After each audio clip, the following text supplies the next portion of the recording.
Notre enquête maintenant sur l'un des indicateurs économiques les plus méconnus sans doute, les palettes en bois. Elles sont utilisées par les transporteurs du monde entier. C'est un énorme marché dont la France, et on le sait peu, est un des leaders. Nous en produisons plus de 50 millions chaque année. Alors comment sont-elles fabriquées précisément, recyclées aussi et à quel prix? Dans les coulisses d'une industrie made in France, c'est avec Justine Veil et Camille Lemeur. Quelques planches de bois clouées, à première vue un objet banal. Pourtant, la palette en bois est omniprésente dans cette entreprise de commerce sur Internet. Des palettes, vous en avez là, ici, là, là, là. On en a à chaque emplacement de stockage. Aujourd'hui, on ne saurait pas faire sans palettes. Du coup, c'est l'entrepôt tout entier qui s'adapte à ces dimensions. 1,20 m de long pour 80 cm de large. L'écartement des racks, c'est pile poil la taille de nos palettes. Pareil en largeur, on a ce qu'on appelle des alvéoles dans nos paletiers où on peut mettre pile poil 3 palettes en largeur. C'est dimensionné exactement comme il faut.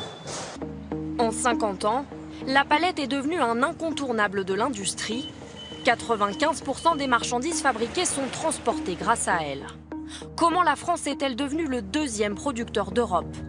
Pourquoi ce produit en apparence si quelconque permet-il de donner le pouls de toute une économie?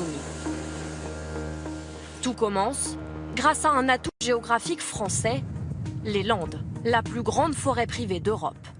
Des milliers d'arbres plantés pour l'industrie qui deviendront un jour du papier, des meubles ou des palettes. Pour ça, ils sont plantés à la main un par un. Ce sont des pins maritimes âgés d'environ 1 an. Au bout de mon plan, avec ma tige qui est à 2 mètres, j'avance, ça me fait un point de repère.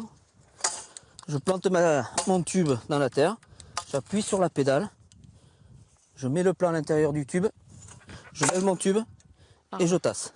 Et vous faites ça combien de fois par jour? Entre 3600 et 4000 fois par jour. D'ici 30 ans, ils auront atteint 15 mètres de haut, soit un immeuble de 4 étages, la taille idéale. Avant la coupe, ils sont tous comptés et mesurés. La mesure actuellement là est de 100, une mesure à 100. Ce qui est l'idéal pour notre scierie, des arbres compris entre 100 et 110 de moyenne.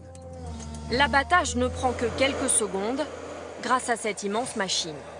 Scié à la base, le tronc est mesuré automatiquement par le bras mécanisé, puis débité en morceaux de 2 mètres pour faciliter leur transport. Les scieries sont toujours implantées à moins de 100 km des parcelles pour réduire les coûts. Ici, 45 km de bois sont coupés chaque jour. Les morceaux sont triés selon leur diamètre, puis redécoupés pour être le plus droit possible. Car le pin maritime, utilisé dans un tiers des cas, est un bois souvent tordu. C'est un bois qui est lourd, qui est dense et qui est résistant.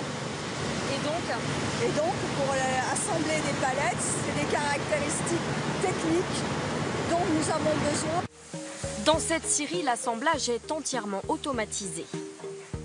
Une fois clouées, les palettes sont peintes. Une couleur pour chaque client.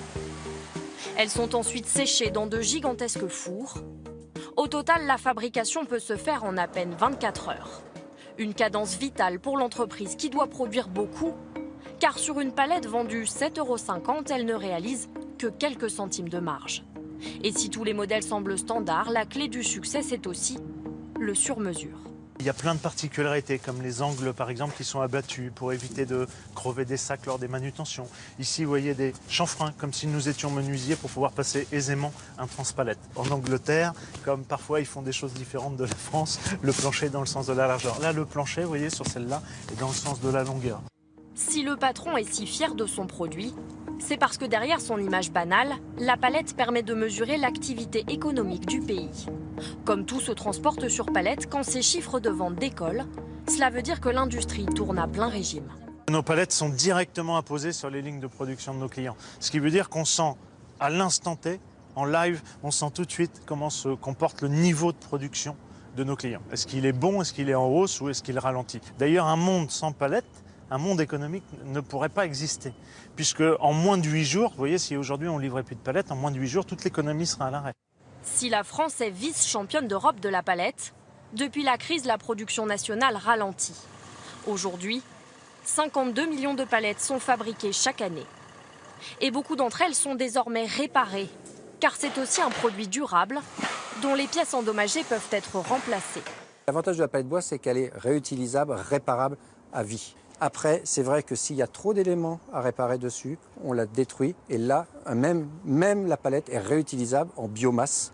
Des palettes en fin de vie transformées en source d'énergie. Un atout de plus pour ce produit qui écrase ses concurrentes en plastique ou en carton. 95% des marchandises transportées sur palettes le sont encore sur des palettes en bois.